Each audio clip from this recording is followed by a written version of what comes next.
अस्सलाम वालेकुम तुलबा व तालिबात। उम्मीद है कि आप खैरियत से होंगे। अल्लाह ताला आपको खैरियत से ही रखे।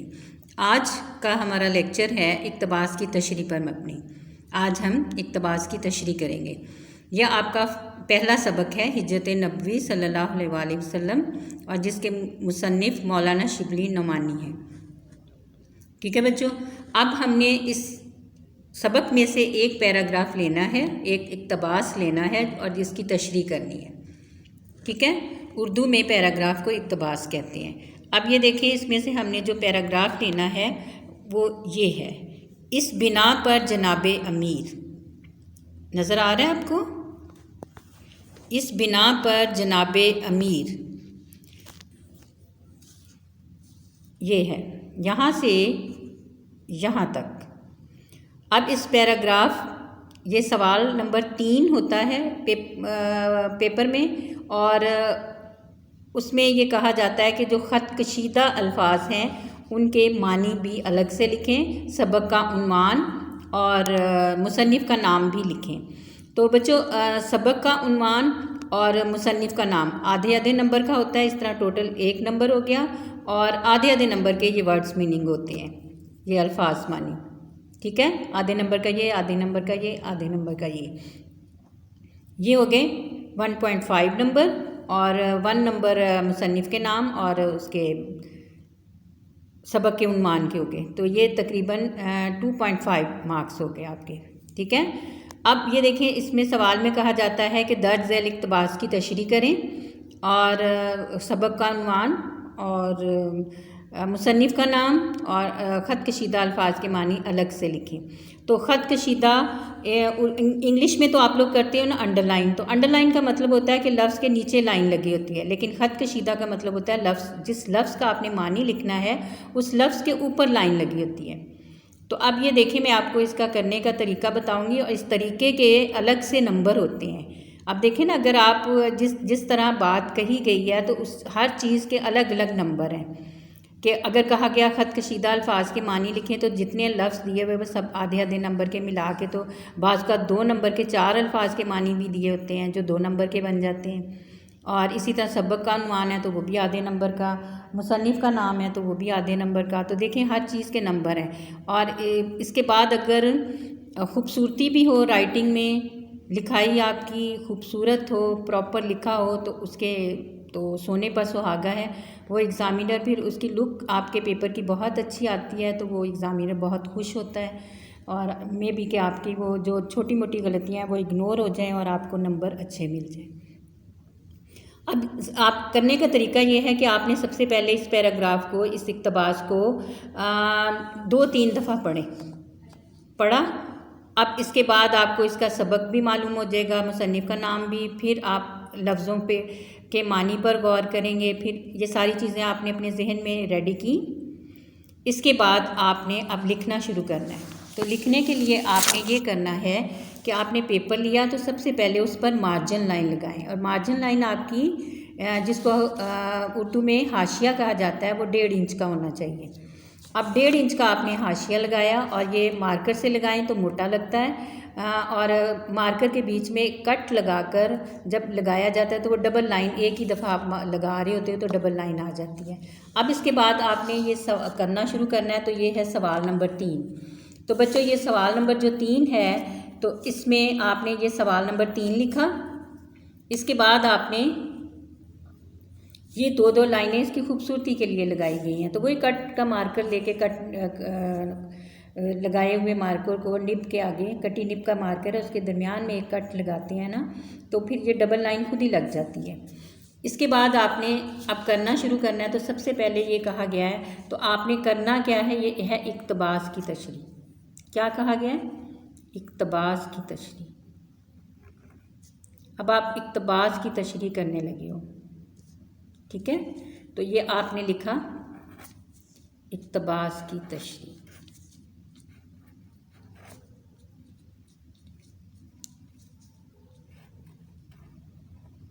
ये लीजिए, ये आपने इक़्तिबास की तशरीह लिखा।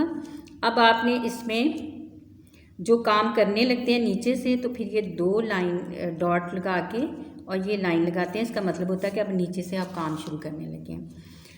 तो अब आपने इक़्तिबास की तशरीह करनी है। इक़्तिबास की तशरीह में सबसे पहले आपने पूछा गया है कि पेपर में 2 इक़्तिबास आते हैं, लेकिन अभी मैं सिर्फ एक बता रही हूँ। तो जो इक़्तिबास, जिस इक़्तिबास की आप तशरीह करने लगे हो उसका जुज़ नंबर आप लिख दो। आप अलिफ वाले की करने लगे हो, बे वाले की करने लगे हो, तो सवाल नंबर 3 के नीचे वो बता दें कि आप चलेंगे बे वाला करने लगे हैं। ठीक है, ये देखिए, ये बे वाला आप कर रहे हो तो ये नीचे आपने लाइन लगाया, ये लिख दिया। अब इसके है इक़्तिबास की तशरीह। इसके बाद आपने उन्होंने कहा है कि आपने सबसे पहले मुसन्निफ़ का नाम, सबक का उन्वान और ख़त कशीदा अल्फाज के मानी लिखने हैं। लेकिन आपने यहाँ पर इजाफ़ा करना है कि आपने सबसे पहले तो बताना है सबक का उन्वान,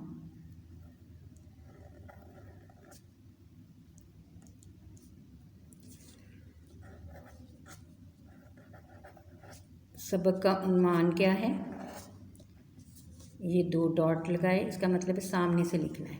तो वो आप उसको पेन से लिख लें बेशक, और बेशक आप मार्कर से ही लिख लें। ये देखिए, मैं पेन से लिख के भी बता देती हूँ आपको। सबक का उन्वान है हिजरत नबवी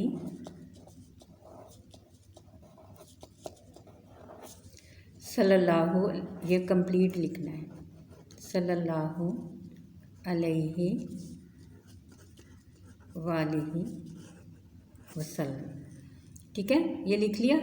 आप इस तरह भी कर सकते हैं और उसके साथ ये भी लगा सकते हैं कि इसको पूरा मार्कर से भी लिख सकते हैं, क्योंकि ये आप आगाज़ कर रहे हो ना, इसलिए। अब यहाँ पर मुसन्निफ़ का नाम, ये बच्चों आप लोग 9th में अभी आए हो ना, तो ये अभी आपको चीज़ें नहीं मालूम, इसलिए ये मैं बता रही हूँ, हर दफ़ा नहीं मैं बताऊँगी। मुसन्निफ़ का नाम, और ये शुरू में जब बता दी जाती हैं तो आप लोग फॉलो करते हो, वरना दरमियान में आके बताई जाए तो आपसे फॉलो ही नहीं होती। अब ये देखें, मुसन्निफ़ का नाम क्या है, ये मैं अब मार्कर से भी लिख के बता रही हूँ, मौलाना शिबली नोमानी।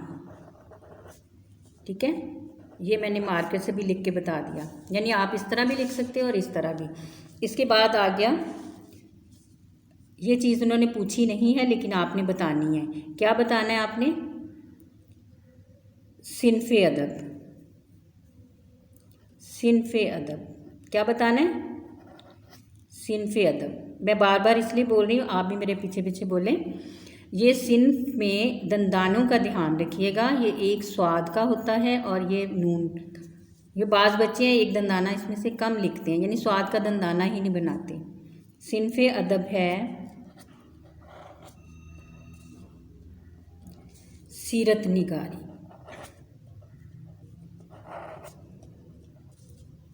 ठीक है बच्चों, ये हो गया। अब ये इसका माखज़ बता देते हैं, माखज़ कहाँ से लिया गया है, ये सबक कहाँ से लिया गया है। मौलाना शिबली नोमानी की किताब है, और क्या नाम है उसका, आपके सबक के एंड पे लिखी हुई है, ये किताब का नाम लिखा हुआ है, ये देखें, ये लिखा हुआ है सीरतुन नबी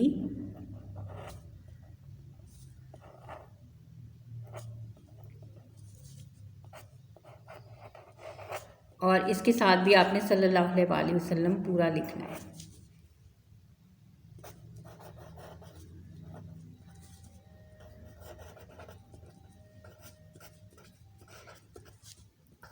ये देखिए, अब आपकी लुक बहुत खूबसूरत बन जाएगी पेपर की। इसके बाद आपने ख़त कशीदा अल्फाज के मानी लिखने हैं। ये ख़त कशीदा, और ख़त कशीदा के मानी मैंने अभी आपको बताए हैं। ख़त कशीदा अल्फाज के मानी। अब आपने बेशक लाइन लगा लें दरमियान में, हाँ जी, बेशक आप इसके नीचे लाइन लगा लें, इधर अल्फाज लिख लें, इधर मानी लिख लें, या आप लाइन लगाए बगैर भी, लेकिन लाइन लगी हुई खूबसूरत लगती है। तो इसलिए यहाँ पर स्केल की मदद से सीधी लाइन लगाएं। अब यहाँ पर आप लिख रहे हो अल्फाज और यहाँ पे लिख रहे हो मानी।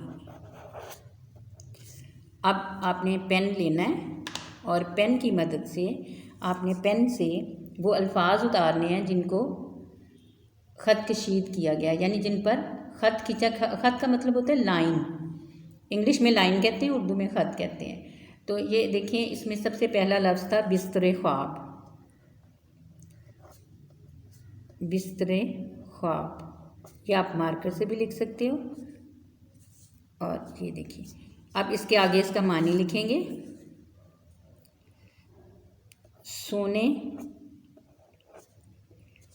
का बिस्तर। अब ये वो वाला सोना नहीं है जो गोल्ड होता है, यानी नींद लेने के लिए जो बिस्तर बना हुआ है ना वो। और इसके बाद अगला है फातह खैबर। फातह खैबर जी, इससे मुराद है हज़रत अली रज़ी अल्लाह ताला अन्हु। और इसके मानी हैं किला खैबर को फ़तह करने वाला, यानी खैबर के किले को फ़तह करने वाला।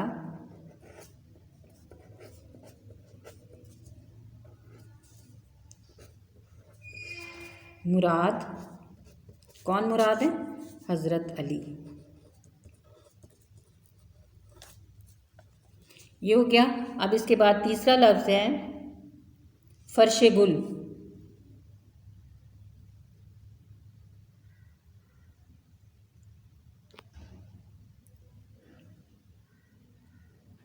फ़र्श गुल,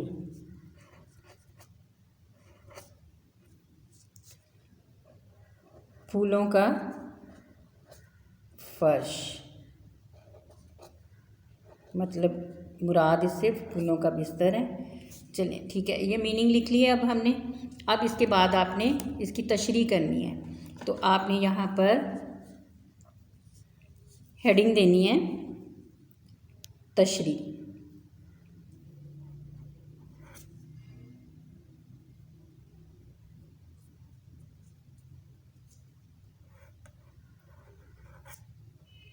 और अब आपने यहाँ नीचे से लिखना शुरू कर देना है। अब इसमें आपकी महारत चाहिए। इसमें आपकी बुक में ये सारी चीज़ें बताई हुई हैं, लेकिन कंप्लीट नहीं है, इसलिए ये मैंने आपको लिख कर एक पैटर्न दिया है। इस पैटर्न को अच्छी तरह नोट कर लें और इसी पैटर्न को आपने हर दफ़ा फॉलो करना है इक़्तिबास की तशरीह के लिए। ठीक है, ये देख रहे हैं ना, हर बच्चे का पेपर में इसी तरह पैटर्न आएगा। अब आप अपने नोट्स खोलेंगे।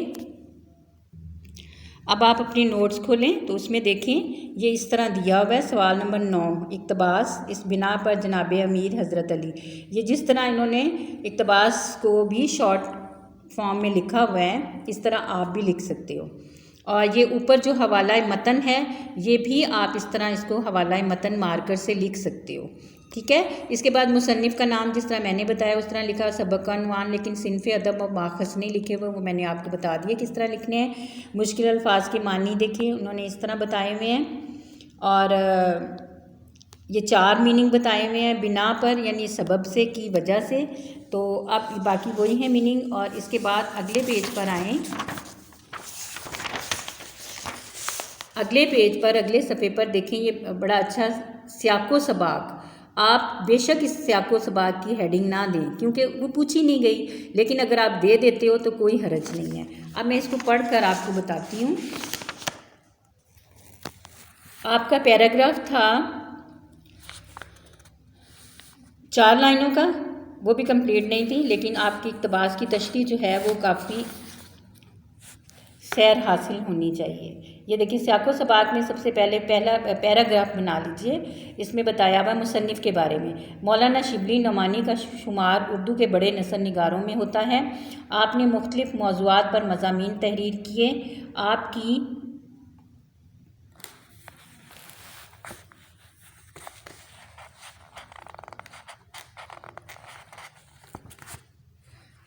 आपकी बहुत सी तसानीफ़ हैं। शिबली की तमाम अदबी काविशों से क़तई नज़र इनका सबसे बड़ा अदबी कारनामा इनका अंदाज़े बयान है। इस मज़मून में मुसन्निफ़ ने, ये में के नीचे नुक्ते नहीं लगाए गए, इस मज़मून में मुसन्निफ़ ने तारीख़ इस्लाम के अहम तरीन वाक़या हिजरत मदीना पर नहायत मुहक्किकाना अंदाज में रोशनी डाली है। मुहक्किकाना यानी तहकीक करके तो मुसन्निफ़ ने ये बयान किया है। अब इसमें देखें, उसके बाद नेक्स्ट पैराग्राफ है कि आपने बताना है कि ये इक़्तिबास का महल वक़ू यानी इर्द गिर्द उसका बताना पड़ता है। तशरीह तलब इक़्तिबास इस मज़मून के तकरीबन वस्त से लिया गया, वस्त दरमियान। इस इक़्तिबास से पहले मुसन्निफ़ ने उन मज़ालिम का ज़िक्र किया है